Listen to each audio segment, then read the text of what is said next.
이제 오늘 주시는 말씀은 로마서 7장 7절에서 13절 말씀입니다. 신약 성경 248쪽에 제 성경에 있습니다.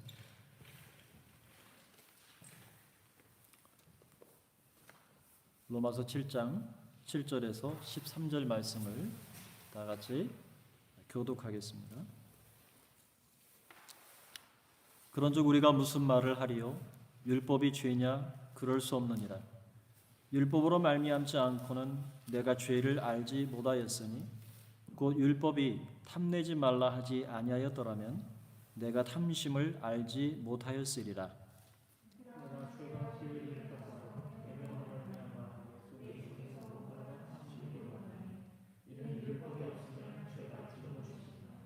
전에 율법을 깨닫지 못할 때에는 내가 살았더니 계명이 이름에 죄는 살아나고 나는 죽었도다.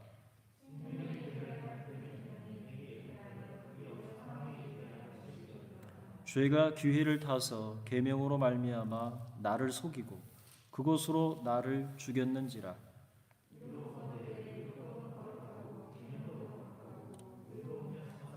함께 하겠습니다. 그런즉 선한 것이 내게 사망이 되었느냐? 그럴 수 없느니라. 오직 죄가 죄로 드러나기 위하여 선한 그것으로 말미암아 나를 죽게 만들었으니 이는 계명으로 말미암아 죄로 심히 죄되게 하려 함이라. 아멘.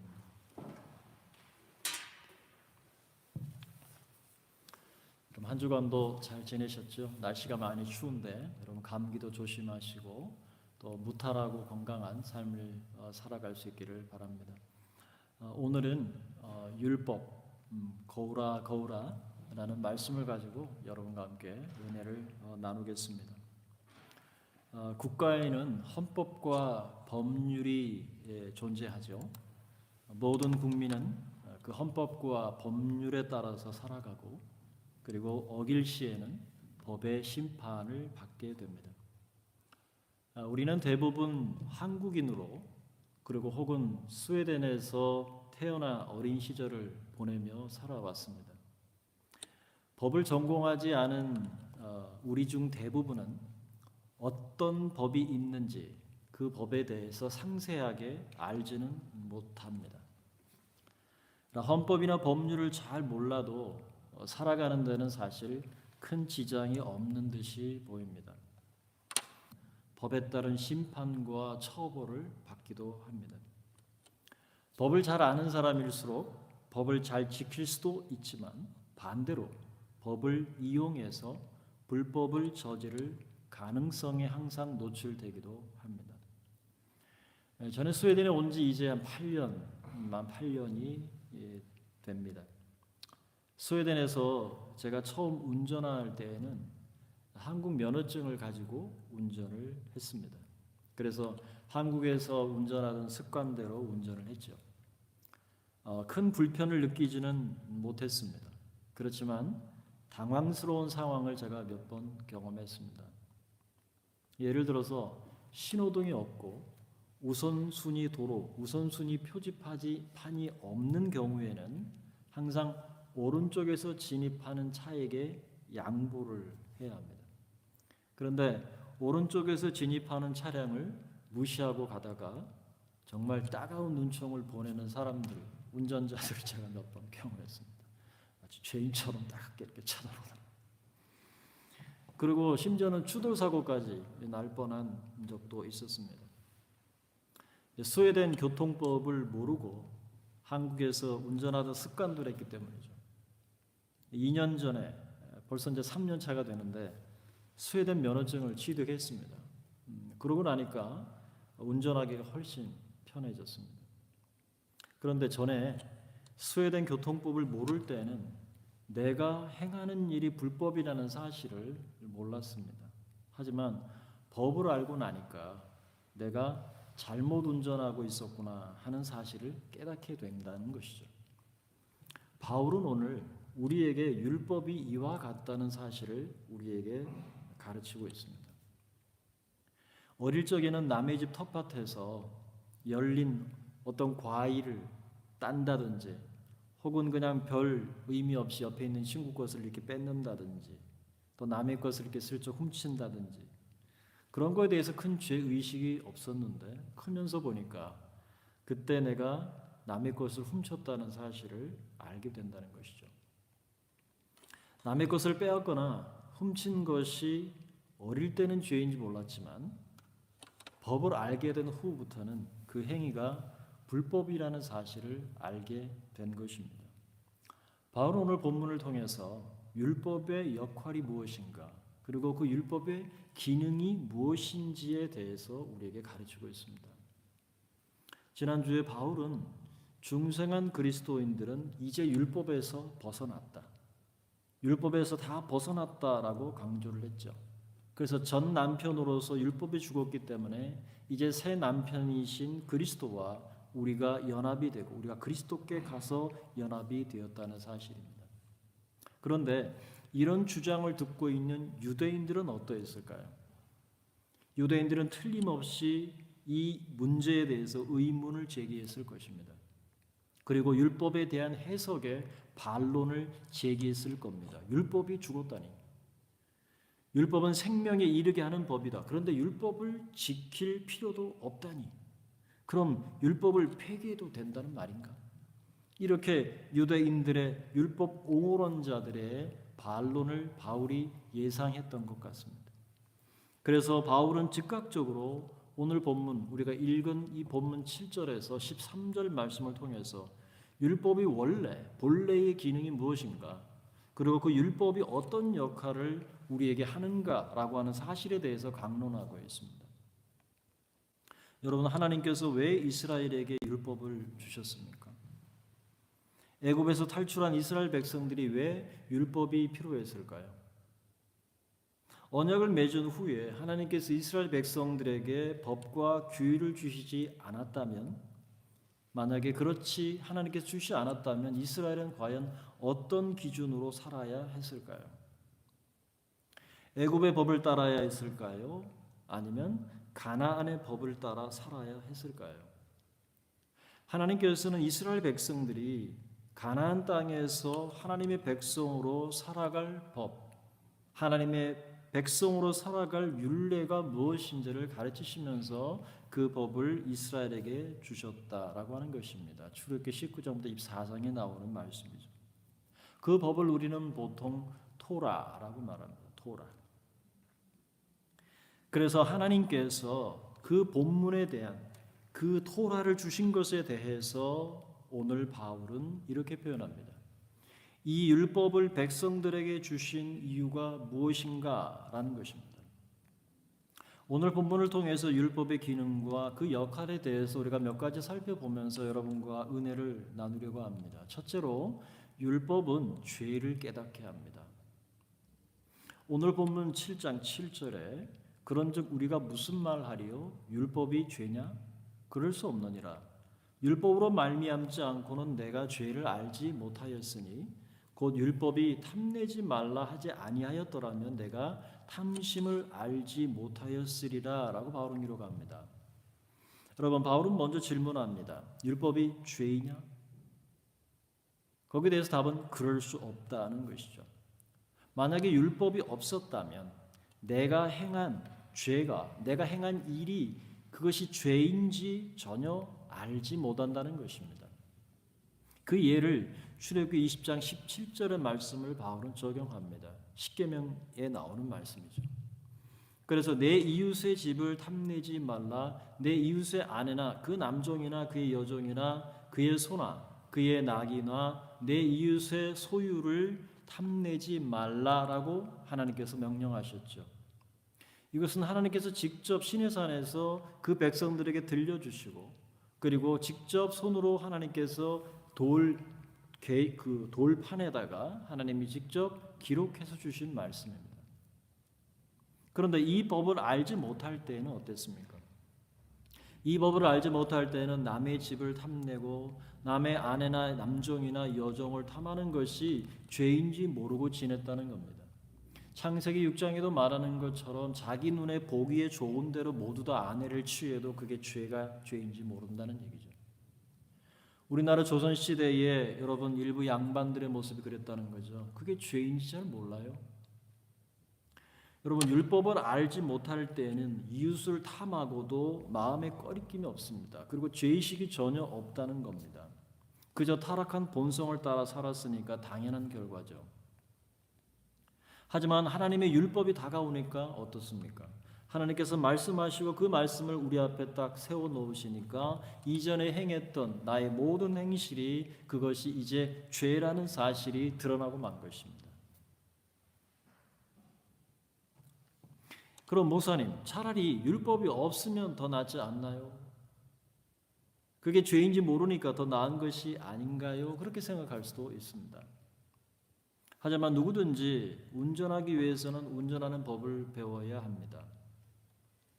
더군다나 스웨덴에서 운전하려면 스웨덴에서 발본 자격증이 있어야 하죠.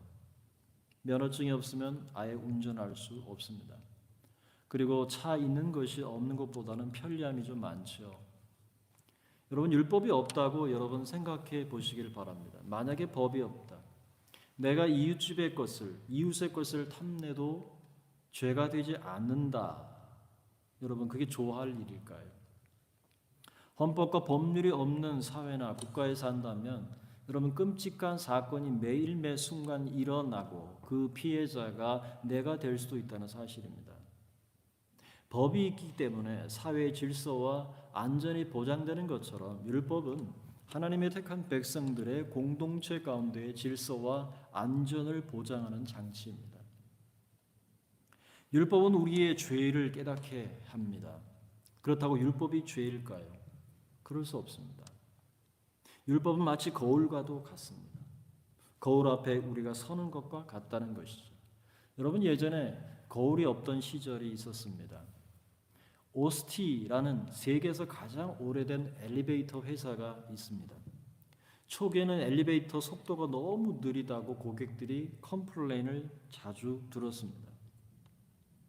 회사 전문 직원들은 엘리베이터의 속도를 끌어올리고자 노력했습니다. 하지만 이후에도 똑같은 컴플레인은 계속됐습니다. 컴플레인이 진짜 원인이 무엇일까 고민했던 전문가들은 아주 간단한 의외의 방법으로 그 컴플레인을 해결했습니다. 엘리베이터 안에 거울을 단 것입니다. 느린 속도가 컴플레인의 근본 원인이 아니었던 것입니다. 진짜 원인은 지루함이었다는 거죠. 그 당시 엘리베이터 안에는 아무것도 없다 보니까 승객들은 타는 시간 동안 지루함을 느꼈던 겁니다. 그리고 그 지루함이 느린 속도란 컴플레인으로 둔갑해서 나타난 것이 되었던 것이죠. 이 깨달음을 얻은 후에 전문가들은 속도가 아닌 그 지루함을 달랠 방법을 고민했고 그 결과 대부분의 엘리베이터에 거울이 달리게 됐던 것입니다. 여러분 곤란을 당하는 회사를 거울이 구해준 셈이죠. 거울은 우리 자신의 모습을 보게 합니다. 율법이 이와 같다는 겁니다. 율법이라는 거울을 들여다보면 내가 고쳐야 할 것, 내가 메이크업 해야 될 것이 무엇인지 그리고 내 안에 씻어야 될 죄들이 무엇인지 알게 된다는 것입니다.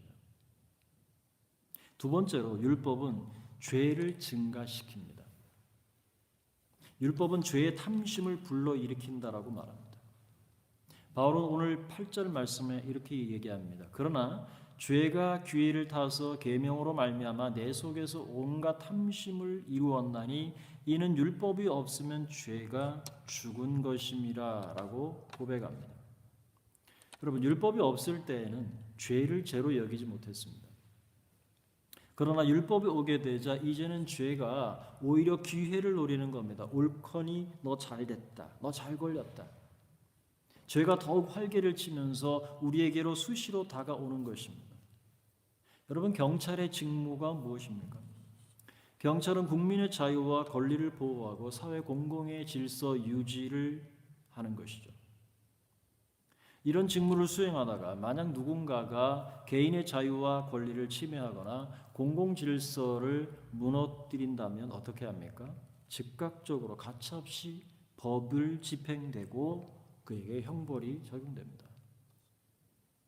이렇게 율법은 공동체의 질서와 안전을 지키는 역할도 하지요. 그런데 어느 날부터 기회를 엿보는 겁니다.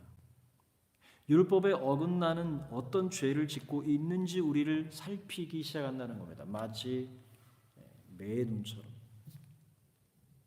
그럼 마치 경찰이 운전자가 스톱이라고 하는 여러분 육각형 표지판 앞에 제대로 섰다가 가는지 그걸 살피는 거죠. 얼마나 과속을 했는지, 그리고 주차 구역이나 주차 시간을 지켰는지, 위반하지는 않았는지 기회를 엿보고 그 법을 적용시키려 한다는 거죠. 그럼 법을 알면 알수록 죄의 목록은 더 늘어갑니다. 7장 9절에서 바울은 이렇게 말하죠. 전에 율법을 깨닫지 못할 때에는 내가 살았다. 내가 살았더니 계명이 이름에 죄는 살아나고 나는 죽었다라고 표현합니다. 내가 율법을 깨닫지 못할 때는 어떻습니까? 그게 죄인지 몰랐으니까 내가 죽지 않고 살아있던 거죠. 그런데 율법을 하나하나 깨닫게 되니까 어떻게 된다는 겁니까? 이것도 죄고 저것도 죄고 눈에 보이는 모든 행위에 대해서 율법이 다가와서 말을 합니다. 이렇게 하면 율법을 어기는 것이다. 이렇게 하면 율법을 어기는 것이다. 이것도 죄다. 저것도 죄다. 저렇게 하면 율법을 어기는 것이다. 이렇게 우리에게 다가온다는 것이죠.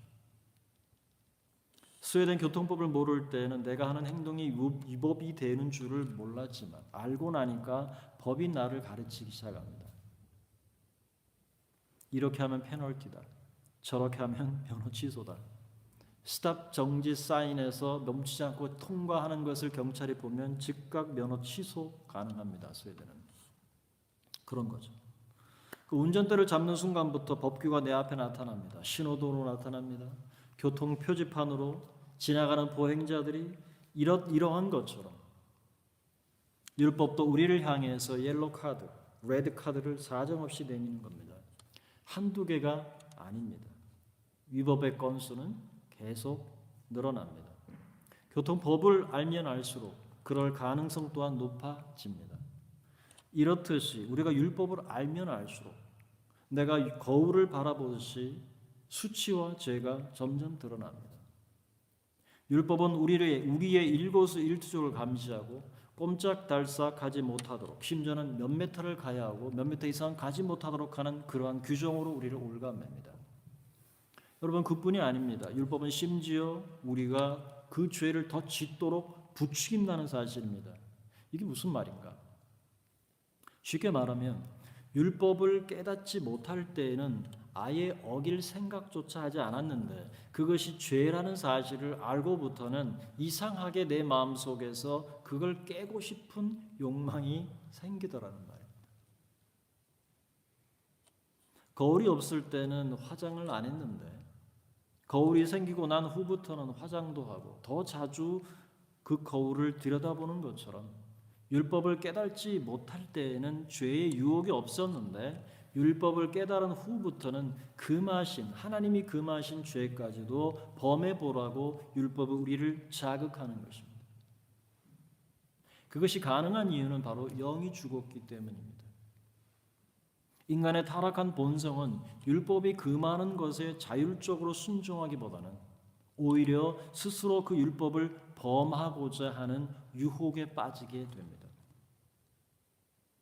이것에 대해서 바울은 로마서 1장 28절에 미리 앞서 말한 바 있습니다. 또한 그들의 마음에, 그들의 지식에 하나님 두기를 싫어했다는 거죠.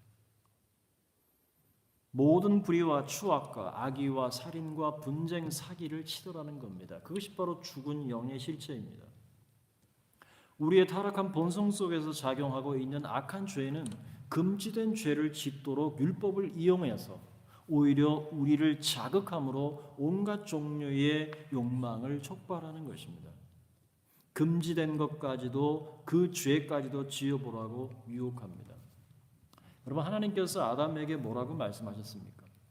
창세기 2장 16절 17절 말씀에 보면은 동산 각종 나무의 열매는 네가 임의로 먹되 선악을 알게 하는 나무의 열매는 먹지 말아라. 네가 먹는 날에는 반드시 죽으리라. 여러분, 이렇게 말씀하셨죠. 그것이 하나의 법입니다. 하나님의 법, 마치 율법과도 같은 것입니다. 그런데 뱀이 와서 유혹을 합니다. 하나님이 참으로 너희에게 모든 동산 나무의 열매를 먹지 말라 하시더냐? 분명 하나님께서 네가 먹는 날에는 반드시 죽으리라 말씀하셨습니다. 그럼에도 불구하고 너희가 결코 죽지 아니하리라 라고 하는 그 뱀의 유혹에 그 속삭임에 이끌려 속아 넘어가고 말았습니다. 여러분, 정해진 법을 어기고 죄를 지으라고 넌지시 제안합니다. 더 나아가서 먹지 말라 금지한 법을 저항해 보라고, 그 법을 어겨 보라고, 어기고 싶은 욕망을 우리에게 자극합니다. 여러분, 타락하기 이전에 아담과 하와가 가진 본성이 이러한데 그 타락한 본성을 이어받은 우리의 본성은 두말할 필요가 있을까요? 우리는 하나님께서 왜 이런 법을 만들어서 우리를 불편하게 만드시는 걸까?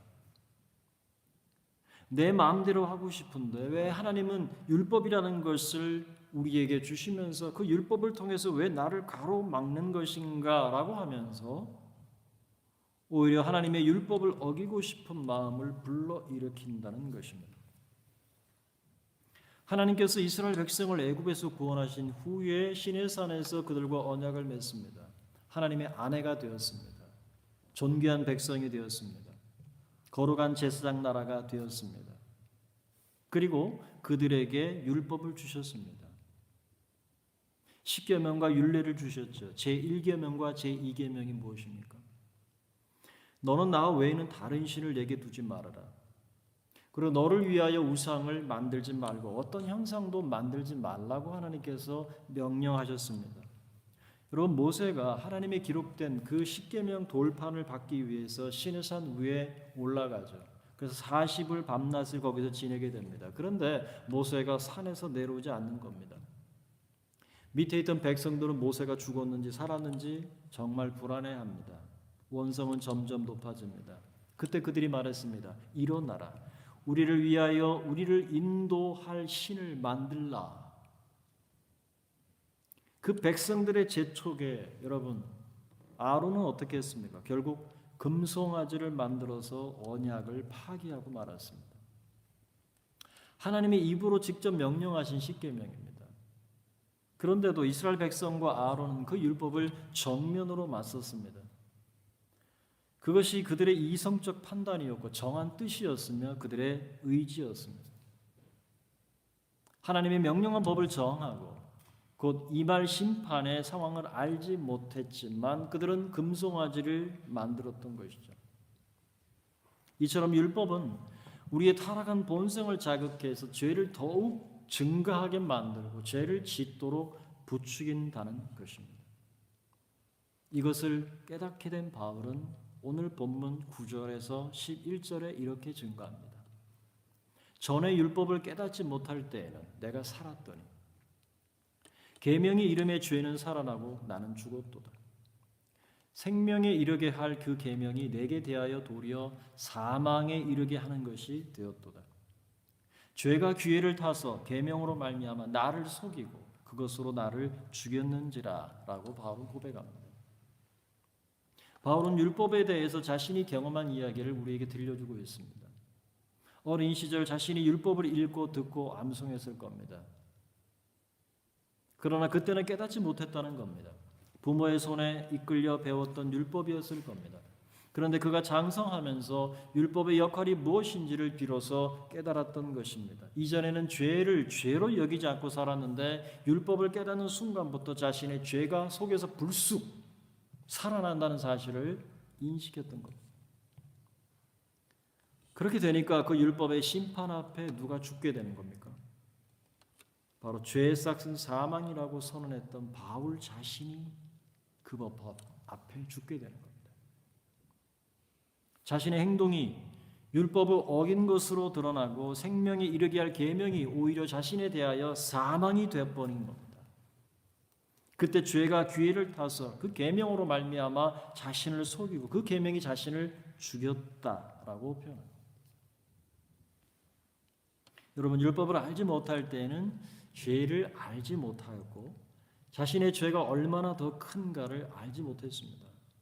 그런데 그 죄가 자신을 계명에 대항하도록 하지 않았는데도 불구하고 이제 율법을 깨닫게 되니까 그 율법의 능력이 얼마나 큰지를 깊이 경험하게 된 겁니다. 그것이 바울의 고백입니다.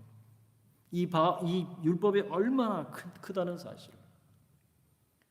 이쯤 되면 차라리 율법이 없었다면 혹은 율법이 없다면 좋겠다는 생각을 할 수 있지 않을까요? 그런데 율법이 없으면 죄를 깨달을 수 있습니까? 없습니까? 죄를 깨달을 수 없습니다. 죄를 깨달을 수 없다면 하나님의 무서운 진노와 심판으로부터 구원받을 길이 없게 되는 것입니다. 의인은 없나니 하나도 없고 죄의 삭은 사망이라는 그 사실을 깊이 인식할 때 하나님의 진노와 심판에서 구원받을 수 있는 길이 오직 하나라는 사실을 깨닫게 됩니다. 그것이 바로 하나님의 의로 나타나신 예수 그리스도입니다.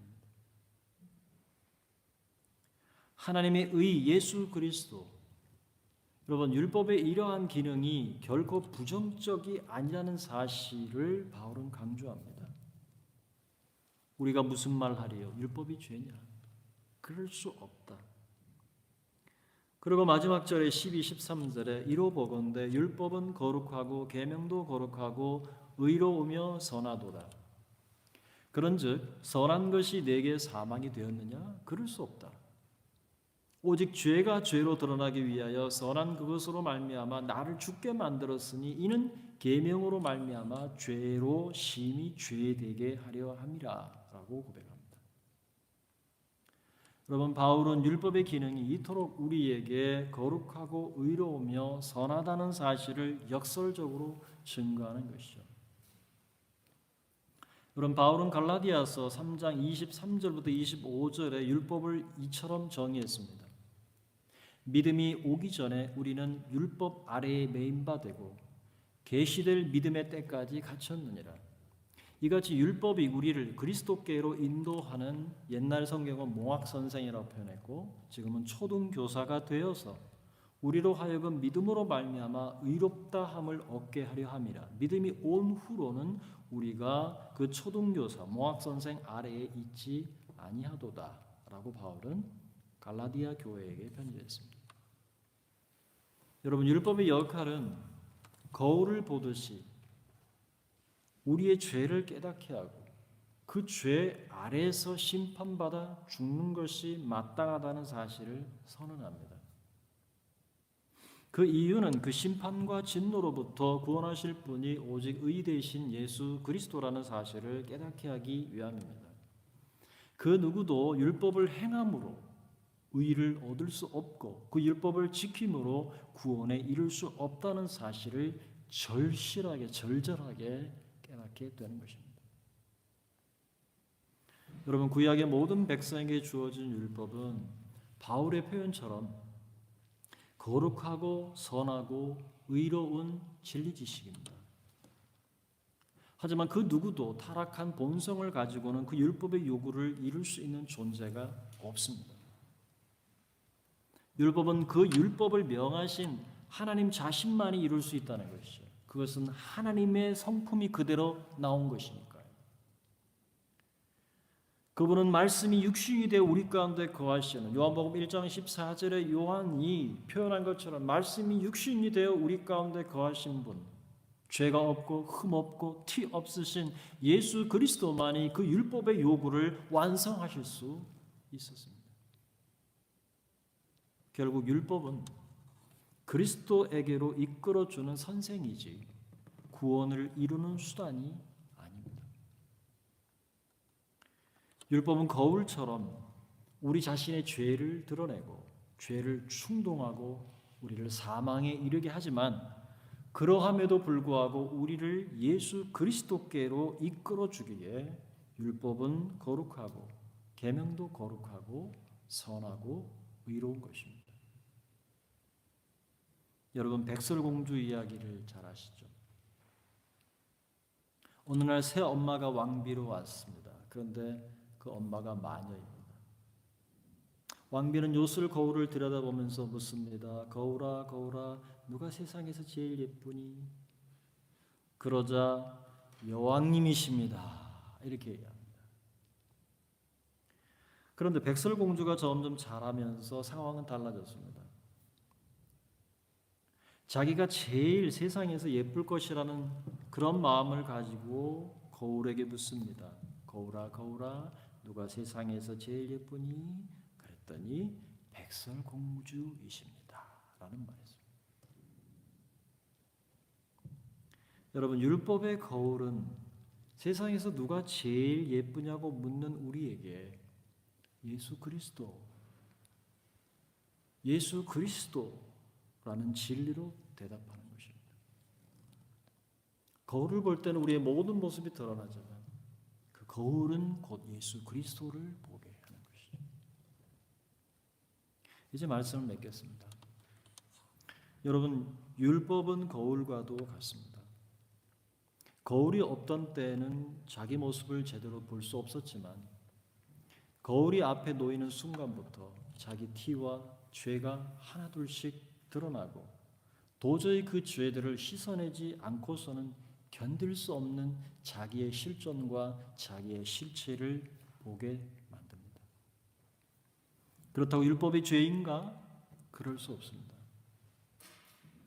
율법이 없다면 죄를 깨달을 수 없고 얼마나 자신이 죄에 깊이 오염되어 있으며 오히려 죄를 탐하고 율법과 계명을 거역한다는 실존적 자아를 깨닫게 만듭니다. 율법은 몽학 선생입니다. 초등교사로 그리스도에게로 우리를 이끌어 줍니다. 누구도 율법의 요구를 완전히 이룰 수 있는 사람은 없습니다. 그 앞에서 죄인임이 다 드러나게 되고 하나님의 진노와 심판을 피할 수 없는 죄인임을 깨닫게 될 뿐입니다. 여러분, 율법은 우리를 예수 그리스도를 통하지 않고서는 예수 그리스도라고 하는 것을 통하지 않고 의롭게 될 수 없으며 또한 믿음으로 의롭게 된다는 사실을 가르치고 있습니다. 여러분, 중생한 그리스도인은 율법을 지킴으로 그리스도를 얻는 자들이 아니라 예수 그리스도를 믿음으로 율법을 은혜 안에서 이루어가는 것입니다. 내가 율법을 따라서 예수를 발견하는 게 아니라 이제는 예수 그리스도 안에서 율법을 내가 바라보게 된다는 것은 다른 차원입니다. 우리의 위치가 바로 그런 것이라는 겁니다. 예수께서 모든 걸 다 율법의 요구를 다 이루셨고 예수께서 율법을 통해서 자신의 몸으로 율법의 요구를 완성하시고 그렇기 때문에 우리는 그리스도 안에 있는 우리에게는 그리스도와 연합한 우리는 그 안에서 이제 율법을 비로소 바라보게 되는 겁니다. 이것이 오늘 바울이 우리에게 가르치는 메시지입니다. 이제 바라기는 여러분 중생한 우리 모두는 율법에서 벗어났습니다. 율법의 요구를 완성하신 예수 그리스도 안에서 거룩하고 선하고 의로우신 말씀을 이제 어떻게 이루어갈까요? 이것이 바울의 고민입니다. 그것은 곧 성령 하나님을 통해서 내 안에 영을 살리시고 내 영 안에 거하시는 그 성령을 통해서 이제 율법을 바라보며 그 율법을 자발적으로 이루어가도록 우리를 초대하고 계시는 것입니다. 여러분, 이제 성령 하나님을 통해서 율법의 그 요구를 지키지 못하면 어떡할까가 아니라 지킬 수 있음에 감사하고 도전해보는 거룩한 하나님의 그 분량에 우리에게 요청하신 우리에게 이르기를 원하시는 그곳에 우리가 함께 이루어가는 저와 여러분이 될 수 있기를 주님의 이름으로 축원합니다.